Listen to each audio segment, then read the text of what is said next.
જામનગરના સિક્કા ગામમાં કૌટુંબિક મામાએ જ 8 વર્ષીય ભાણેજની છેડતી કર્યા બાદ દિવાલમાં માથું અથડાવીને હત્યા કરી નાખી।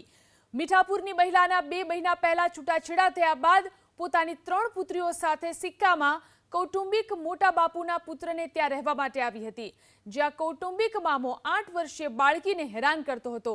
બાળકી કપડામાં પેશાબ કરી લેતી હોવાથી તેને માર મારતો હતો। તેવામાં બાળકીની માતા બજારમાં ખરીદી માટે ગઈ હતી। આ સમયે નરાધમ કૌટુંબિક મામાએ બાળકીની છેડતી કર્યા બાદ દિવાલ અને જમીન પર માથું પછાડીને તેની હત્યા કરી નાખી। પોલીસે પોક્સો એક્ટ અને હત્યાની કલમ હેઠળ ગુનો નોંધી આરોપીની ધરપકડ કરી છે। આ ઘટનાને લઈ સમગ્ર વિસ્તારમાં ભારે રોષ છે અને નરાધમ કૌટુંબિક મામા સામે ફટકાર વરસાવવામાં આવી રહી છે।